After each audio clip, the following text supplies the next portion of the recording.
व्यवस्थित सोय आहे, परंतु चाऱ्याची खूप अडचण आहे. काय पावसाळ्यात आणायचं झालं तर सगळं डोक्यावरच आणावं लागतं. अच्छा. पडच आहे ना, पण करावं लागतं ना. जनावर तर उपाशी ठेवू शकत नाही आपण. बरोबर आहे. आतमध्येच हे स्वयंपाकघर वगैरे, ही छोटीशी रूम त्यांची, लाईट वगैरे आहे म्हणजे ते म्हणजे आपल्याला काय कोणी पत्रा दिला, कोणी स्टील दिलं, पण आपल्याला पैसे हे नकोय. ते त्यांच्यासाठी नाही का एक बांधण्यासाठी हो, वगैरे. चाऱ्याच्या अभावीच लोक विकून टाकतात कसाला. जंगलाच्या कुशीत वसलेलं हे ठिकाण, इथे ना शहराचा गोगाटा ना धावपळ, फक्त निसर्ग, शांतता आणि शेकडो गायीची सेवा पाहून तुम्ही थक्क व्हाल. आज आपण आलो आहोत एका वेगळ्याच आश्रम आणि गोशाळेत. इथे प्रत्येक गायीची काळजी कुटुंबातील सदस्याप्रमाणे घेतली जाते. लहान वासरापासून ते मोठ्या गायीपर्यंत सर्वांसाठी स्वच्छ आणि सुरक्षित व्यवस्था करण्यात आली आहे. शहरातील धकाधकीपासून दूर निसर्गाच्या सानिध्यात असलेले हे ठिकाण मनाला एक वेगळी शांतता देतं. इथलं साधं जीवन आणि निस्वार्थ सेवा पाहून खरंच मन भरून येतं. अशा प्रेरणादायी ठिकाणाची सफर पाहण्यासाठी व्हिडिओ शेवटपर्यंत नक्की बघा आणि चॅनलला सबस्क्राईब करायला विसरू नका. नमस्कार मित्रांनो, स्वागत करतो आपल्या नवीन व्हिडिओमध्ये. आज मी आलो आहे आंबेडे गावामध्ये आणि माझ्या साईडला, माझ्या बॅक साईडला तुम्ही पाहू शकता, ही डोंगरच्या मध्यभागी दोन्ही बाजूने नाही का डोंगर आहेत, या साईड लेफ्ट साईडला आणि माझ्या साईडला पण, मागच्या साईडला पण. आणि इथे मी भेट द्यायला आलो आहे आपले छत्रपती शिवाजी महाराज यांचे नरवीर तानाजी मालुसरे यांच्या आश्रयाने जी पण गोशाळा इथं नाही का कार्यरत आहे, या बनवली आहे. तर 2014पासून ती बनवलेली आहे आणि इथे कार्यरत आहेत काही त्यांचे जे पण आहेत ते कामगार वगैरे ते करतात. तर आपण भेट देऊया आणि विचारूया हे कधीपासून सुरू केलं आहे. 2014 तर मी इथं तिथं पाठी वगैरे पाहिली तिथे, पण तरी पण काय कसं करतात वगैरे, गव्हर्मेंट वगैरे या सरकार त्यांना मदत करतं की नाही, या ते स्वतःच करतात वगैरे ते सगळं. तर चला बघूया काय होतं आहे. आतमध्ये चाललो आहे आणि हे पाहू शकता तुम्ही इथे कशा पायऱ्या वगैरे आहेत आणि हे पाहू शकता इथे कोपरे वगैरे पण आहेत आणि प्लस बदक पण आहेत. हे बघा, हे पाहू शकता तुम्ही. असं काही पावसाळ्यात, आत्ता तर उन्हाळा आहे, पावसाळा तर सुरू झालं आहे तसं तरी पण. आणि हे आहे घर प्लस गोशाळा. हे पहिलं घर आहे. इथे गोठ्याला बाजूलाच इथं यांचं घर वगैरे आहे. इथेच पाहू शकता इथे आतमध्येच हे स्वयंपाकघर वगैरे, ही छोटीशी रूम त्यांची, लाईट वगैरे आहे इथे. आणि इथून पुढे गेल्यावरती ही दुसरी एक रूम पाहू शकता तुम्ही. इथून असं काय बाहेरून हा व्ह्यू वगैरे दिसतोय. आणि हे आय थिंक मला वाटतं इथेच असं होममेड वगैरे आहे, ते बनवलं आहे इथेच डायनिंग. आणि इथून पुढे गेल्यावरती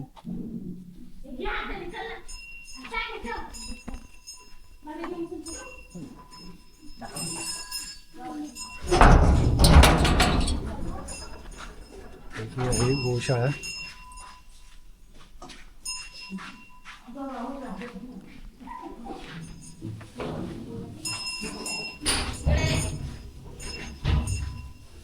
मित्रांनो, आत्ता आपण इथले जे मालक आहेत, बापू जागडे म्हणतात त्यांना, तर त्यांना विचारू की इथले ही जी आश्रम आहे गोशाळा, ही कधीपासून सुरू झाली आहे आणि काय काय करता येते वगैरे ते. नरवीर तानाजी मालुसरे गोशाळा, मुक्काम आंबेड, तालुका वेल्हे, जिल्हा पुणे, पोस्ट रांजणे. ही गोशाळा वडिलांनी 1992 साली चालू केलेली आहे. इथे गोठ्यावर चाऱ्याची गाडी येऊ शकत नाही, हम्म. रस्त्याची अडचण आहे. आणि आता याच्या वेळेस पाहिलं हो पावसाळ्यात माहिती आहे हा. काय कंडिशन होईल डांबरी नाहीये, हो मातीचा रस्ता आहे मातीचाच सगळा. रस्ता आहे. सरकारी बांधणं नाही, पण अजून काही झालेले नाही डेव्हलप. अच्छा. आणि पाण्याची तर आहे, पाण्याची व्यवस्थित सोय आहे, परंतु चाऱ्याची खूप अडचण आहे. बाकी काय मोठ्या गाड्या येऊ नाही शकत इथे. मोठ्या गाड्या येऊ नाही शकत. तेच. आणि हे आंबाडे म्हणजे गावापासून हे हे किती 1.5 किलोमीटर. 1.5 किलोमीटर. काय पावसाळ्यात आणायचं झालं तर सगळं डोक्यावरच आणावं लागतं. अच्छा. म्हणजे हे कुटी वगैरे म्हणजे ते हो, काही चारा- काही आणायचं झालं, काही पण गूळ डाळ काही पण आणायचं झालं तरी हे डोक्यावरच आणायचं. पण आता इथे हे किती येतं वासर आपलं वासरच म्हणतो गाय गाय किती येतं 80+ आहेत, अच्छा. आणि ते प्लस त्यांचे वासरं. वासर प्लस म्हणजे 100 आहेत. अच्छा. पण एवढ्या जणांना खाणं म्हणजे ते कुटी वगैरे असेल ते हो तर ते एवढं 1.5 किलोमीटर म्हणजे खांद्यावरती काय असेल ते डोक्यावर हो. तुम्ही घेऊन यायचं म्हणजे ते अवघडच आहे ना, पण करावं लागतं ना. तो जनावर तर उपाशी ठेवू शकत हो, नाही आपण. बरोबर आहे. त्यांना उपाशी ठेवून तो. आता चाऱ्याची अशी परिस्थिती आहे की चारा महाग होऊन बी भेटत नाही. आणि सरकार तुम्हाला काय help- सरकारी अनुदान भेटते, पण ते 6 महिन्याने भेटते. एकदम 6 महिने 6 महिने भेटलं तर 6 महिने भेटत नाही, अशी तर आहे. म्हणजे प्रत्येक महिन्याला असं काही- महिन्याला नाही, तर 6 महिन्याने भेटते. तरी पण ते किती अनुदान भेटतंय प्रति गाय 50 रुपये भेटतो. प्रति काय 50 रुपये हो, तसं 50 रुपयात काहीच परवडत नाही. 100 रुपये कोणत्या अँगलने असे 50 रुपये खायला दिला आता आणायचं म्हटलं एक गायला तर ते 150 नाही ते 500 रुपये सहज जाते 100चं बी पुरत नाही. पण साधारण सरकारने आहे ना प्रति गाई 100 रुपये तरी द्यायला पाहिजे, असं म्हणजे सगळ्या गोशाळेवाल्यांचं म्हणणे आहे. अच्छा. ते नाही करत, 50 रुपये देतात. 50 रुपये ते पण 6 महिने 6 महिन्याने एकदा. आता ते- 6 महिने होऊन गेले बघा, तरी मार्च पर्यंत 6 महिने होऊन गेले. मार्च एप्रिल मे परत 3 महिने झाले तरी अजून भेटलं नाही. म्हणजे मागच्या म्हणजे ह्या मार्च मध्ये तुम्हाला भेटलं होतं नाही मार्च एंडिंगला भेटलं होतं. अच्छा मार्च हा, ते पहिले 5 महिन्याचं भेटलं होतं, एप्रिल ते ऑक्टोबर. आता ऑक्टोबर ते ऑक्टोबर ते एप्रिल काय हा. समथिंग मग आता जे 6 महिने ऑक्टोबर नोव्हेंबर डिसेंबर जानेवारी फेब्रुवारी मार्च या 6 महिन्याचं अजून भेटलं नाही. अच्छा अच्छा त्यावेळेसच ते भेटत नाही ना. त्याचं काय उपयोग? आता समजा पाऊस झाले, गाड्या नाही आल्या, चारा भिजला तर उपाशीच ना. आता तुम्ही बघताय पाऊस आहे का? आता तर पाऊस नाही अजून सुरू झाला जेव्हा होईल तेव्हा म्हणजे असं तुम्ही याच्यामध्ये सुटून हो, देता पाऊस झाला ना एकदा दाणा चारायला झालं की मग टेन्शन नसतं. पावसाळ्यात काय प्रॉब्लेम येत नाही नाही. 4-5-6 8 महिने लय. अच्छा, 8 महिने. डिसेंबर ते जून. आता जून बी संपला, ऑगस्ट संपलं तरी चारा व्हायचा नाही. पाऊस सुरू झाल्यावरतीच आहे. हो. पाऊस कधी उघडेल ते पाऊस माहिती. चालू होऊन 1 महिना लागतो.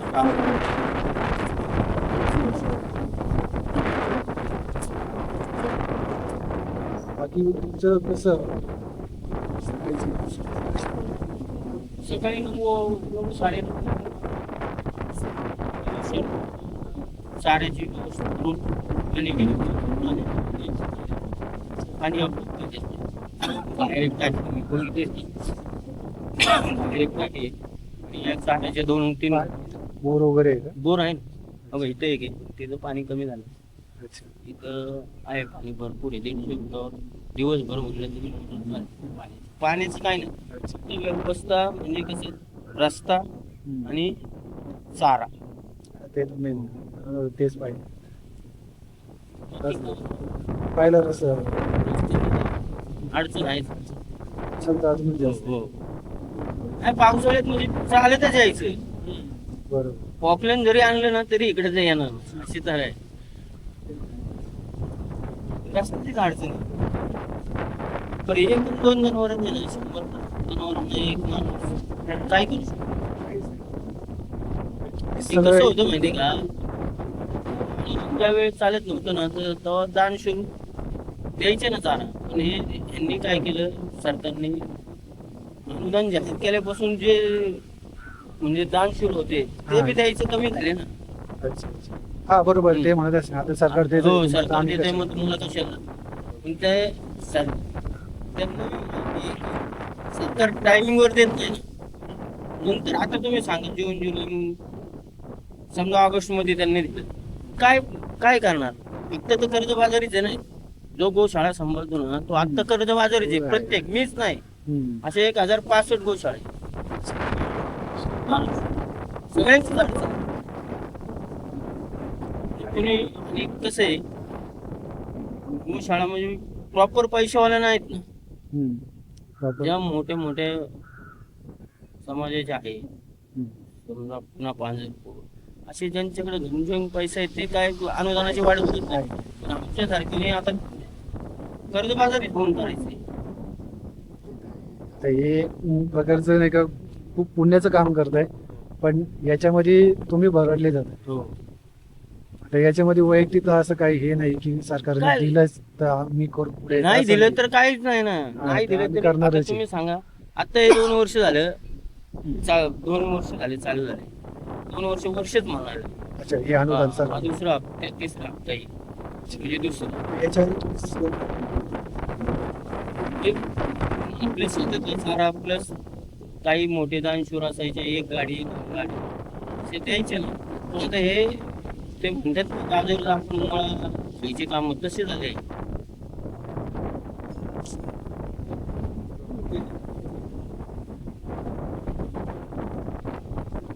जनावर पुन्हा उपवाशी ठेवू शकत नाही. ठेवू शकत. त्याच्यामुळं काही करायचं, ह्याचे पैसे घ्यायचे त्याला वापरायचे, त्याचे घ्यायचे त्याला वापरायचे, असंच करून गोशाळा चालू. आपण तर काय प्रॉपर पैसेवाले नाही ना. याच्यातून तुम्हाला नफा वगैरे काही काय नाही, तुम्ही बघताय ते दूध 4-5 गाय वेल्या त्यांनाच वासरांना पाजत नाही. अच्छा, मग त्यांना दूध येत नाही. त्यांना दूध विकत घेऊन पाजावं लागतं. अच्छा.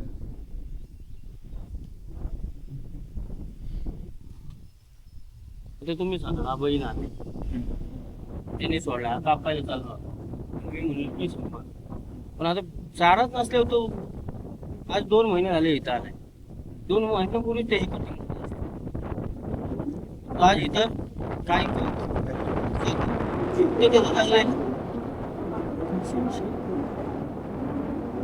काय करायचं आता, काय करायची अशी परिस्थिती आहे, 200 लिटर घरचं दूध अजून त्यांना चालत.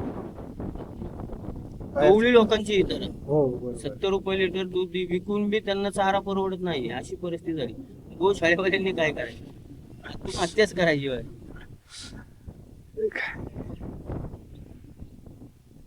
याच्यामध्ये नफा तर काहीच नाही. काय नाही काय. आपण ॲज अ माणुसकीच्या नात्याने हे चालवत आहे, हे कमवण्याचा प्रयत्न चालू आहे.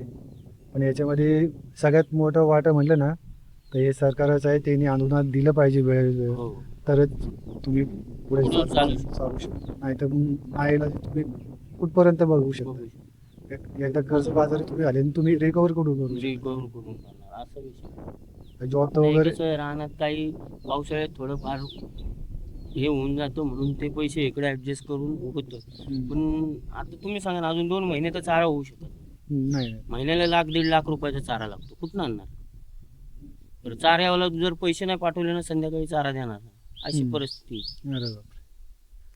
मग हे आता हे जे शेत आहे हे सगळं तुमचंच आहे. हो. मग याच्यामध्ये भात वगैरे भात भात मग ते आपलं घर भागतो ना त्याच्यावर. बरोबर. शेती जर नाही केली तर आपण खाणार काय? तुम्ही नाही खाई घाललं तर त्यांना हो, कोण हो, चालणार? हो. असा विषय. ते तर आहेच.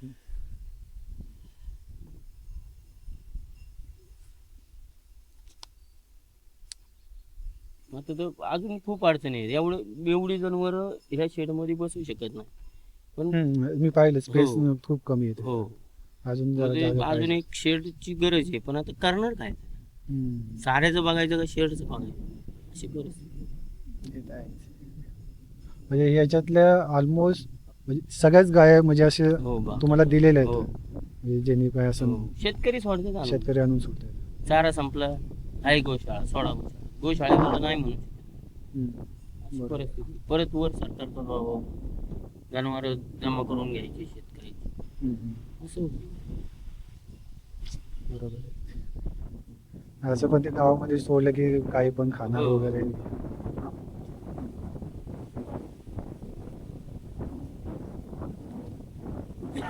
बाकी तरी मी लोकांना जवळजवळ 10-15 बैल शेतकऱ्यांना वाटतो.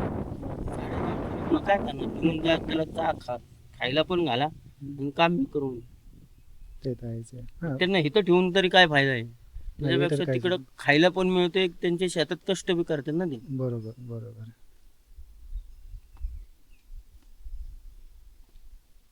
हे आता इथे संध्याकाळी कोण असं असतात नाही हे फक्त हो. फॅमिली.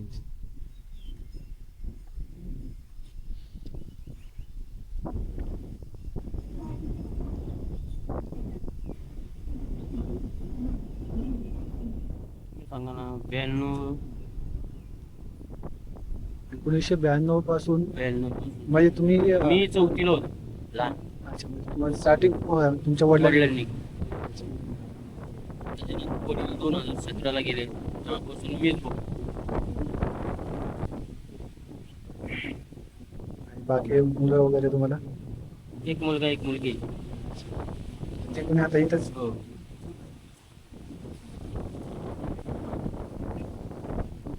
चांगली वडिलांनी परंपरा सुरू केली हो. तुम्ही पुढे चालू. एक दोन वर्ष कसं आहे सूर्यनारायण वाढायचं हे चांगला व्हायचा त्याच्यापेक्षा ते वडील मला वडिलांची एक इच्छा आहे पण 10 गाया सांभाळल्या तरी गोष्ट सांभाळल्या तरी गोष्ट बरोबर. म्हणून मी हे बंद नाही केलं. त्यांनी हलत दिवस काढून तुम्हाला सांगा हा सगळा डोंगर होता सगळा डोंगर होता त्यांनी हाताने कुदळ फावड्याने कष्ट करून ते जमिनीची लेवल केली. लेवल केली. त्यावेळी जीसीबी विसीबी काही नव्हते. हा 1992 सर काहीच हो. काही काय हे आपल्याला सगळ्या कष्ट करूनच करायला लागेल. मग ते त्याच्यामुळं आता नाही तर माझ्याकडे 150 प्लस होते. अच्छा, आता तर कमी हो. झालं. नाही नाही कमी झाले म्हणजे कसं आहे आता मी बाहेरचे काय करतो चारा नसल्यामुळं नाहीच म्हणतो. आता एक काल 2-3 धनगर लोकांचे फोन आले आमच्या 10 गाई आहेत आमच्या 5 गाई आहेत. अच्छा, आणायचं त्याचं भाडं भरायचं बरं त्यांना आणायचं म्हणल्यावर भाडं ते काय म्हणतात तुम्ही घेऊन जा पण भाडं भरायचं ते इथं चारायलाच पैसे नाही तर गाडीच्या भाड्याला कुठनं पैसे आणायचे असा विषय At म्हणून least मी म्हणजे ते त्यांनी जनावरं तरी- थांबवली. ऍटलीस्ट त्यांनी तरी सपोर्ट केला पाहिजे की हा चला एक साईडचा आम्ही हो देतो हो या 50-50 करू वगैरे. नाही लोकल शाळेवाल्यांकडे पैसे आहे. त्याच्यामुळे सगळ्यात त्यांनीच नाही. श्रीमंत नसतात हो. सगळे श्रीमंत नसतात. काय म्हणतात ना की आई वडिलांनी चालू केलेली आहे त्यानुसार आपण परंपरा हो, म्हणजे चला बाकी चालू काय नाही ठेवूया हो, आपण. हो, बाकी काय नाही. त्यांनी काय आहे, त्यांनी कष्टातून उभं केलंय ते नाही. तेच आपल्याला हो. पुढे न्यायचं. नाही ते बाकी आता तुम्ही तुमच्या नंतर तुमचा मुलगा चालवेल नाही चालवेल नाही, ते ते त्याच्या काय मनावर. सांगता येत नाही. ते सांगता येत नाही. ज्याच्या त्याच्या नशिबात हो. जातं ते काय. पण खरंच गोशाळेचं सांभाळणं खूप मोठं पुण्य आहे आणि त्यांना वेळेवर चारा वगैरे चारा. देणं मुख्य आता तुम्ही प्राण्यांना बघताय म्हणजे ना, बघितलं ना पहिलं शेण काढायचं मग सगळं साफसफाई करायची साफसफाई वगैरे. चारा टाकायचा म्हणजे नुसतं चारा खात नाही त्यामध्ये नुसता ते- कडबा कुठे टाकत नाही त्याला खुराक लागतो ते एक पोतं 2200 रुपयाला आहे दुसऱ्या तिसऱ्या दिवशी पोतं संपतं असं विषय. एक टायमाला 10 किलो वगैरे लागत असेल. हो 10-15 किलो 10 किलो म्हणायचं जातं आपण कमी कमी टाकतो कारण कसं आहे पुरलं पण पाहिजे ना ते जास्त दिवस बरोबर. ऍटलीस्ट ते त्यांच्या म्हणतात तुम्ही ना 100 स्मेल. किलो जरी रोज टाकले ना तरी 100 किलो खाऊ शकते ते. हो नाही ते पण तेवढी आपली बी ऐकच नाही ना बरोबर. इकडचं तिकडचं करून ते भागवायला ते लागतो तर असा आहे. विषय जास्तीत जास्त दिवस जाईल कसं बघायचं. हो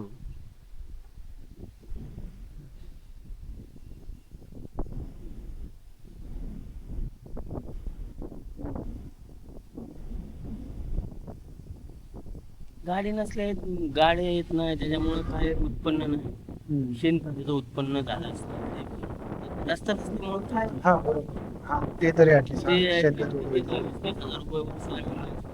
ते असं माती होऊन जाते. ते काढलंही झालं शेणखत ते टाकायचं शेतात घ्यायला तर पाहिजे ना. रस्ता नसला तर लय अवघड परिस्थिती आहे. पावसाळ्यात येतच नाही कधी कधी आम्हाला लय जर पाऊस असला ना वड्यातून पलीकडे येत आहे अशी परिस्थिती पाहिलं मी ते वडाचे त्यातून पण यावंच लागते ना जनावर ते तर आहेच, यावंच लागतं.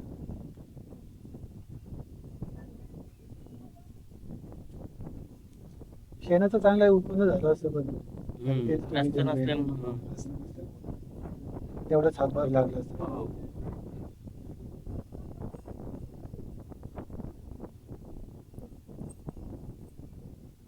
रस्ता नसल्यामुळं मला ते गोडाऊन खाली बांधायला लागलं ना अच्छा थोडं आपलं बैलगाडीने आणि त्याने रोजचं चारा आणावं लागतं मोठी गाडी येतच नाही ना गावापासून आली ते अलीकडे ते सगळी ती कुठे आहे ना हो म्हणजे ती एक महिन्याची असेल ती. हो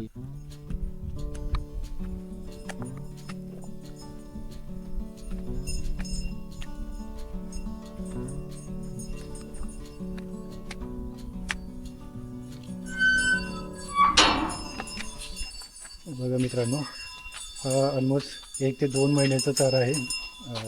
कडबा आहे ना ज्वारी ते 1-2 महिने झाले. 4-8 दिवसाचं आहे. 4-8 दिवसाचं आहे. 1-2 महिन्याचं काय मित्रांनो 8 जास्तीत जास्त 8 दिवसाचा. हो 8 दिवसाचं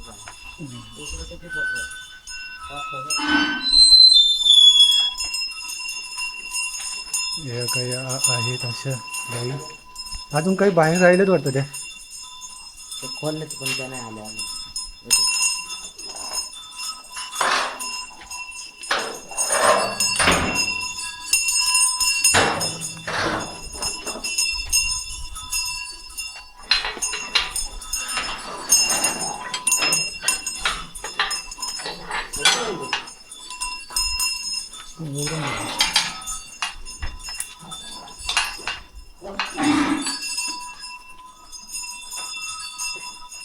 यांना असं हे नाही करत बांधत नाही का नाही. असं सोडून.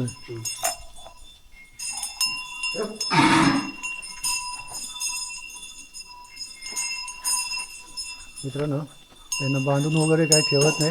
आता चारा टाकलाय दुपारची वेळ झाली आहे. ते सगळे आजचे गाय वगैरे खातात वगैरे आता.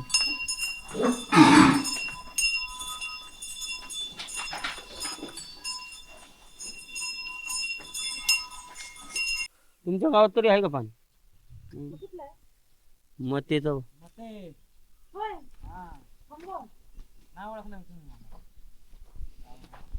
कसं आहे आपल्याला आहे ना पावसाळ्यात शिफ्ट करायची चालले महाराष्ट्र पण कसं शेड होणं पहिलं महत्वाचं आहे त्यानंतरच आपल्याला ते शिफ्टिंग करता येईल अच्छा बरं शेड करण्यासाठी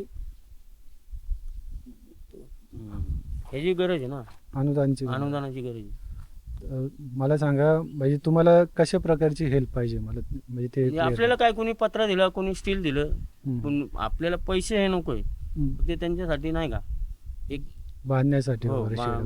बांधकाम जागा Material. सरकाराची आहे का तुमची. नाही स्वतःची जागा अच्छा तुमची स्वतःच्या जागेवरती. हो. तर मित्रांनो कोणाला जरी पुण्य कमवायचं असेल तर हे गोशाळेला नाही का मदत करा आणि तुमच्याकडे जे पण असेल मटेरियल वगैरे लोखंडाचे पत्र असतील वगैरे काय पण असेल तर मी डिस्क्रिप्शनमध्ये दादांचा नाही का नंबर टाकतो त्याच्यामध्ये तर तुम्ही त्यांना कॉन्टॅक्ट करू शकता आणि इथे नाही का एकदा भेट पण देऊ शकता इथं आंबाडीमध्ये आंबेड गावामध्ये. तर बघूया काय होते तुम्ही बघा तेवढी मदत करा माझ्या बाजूने जेवढी मदत करता येईल मी पण करतो त्यांना तुम्ही पण करा.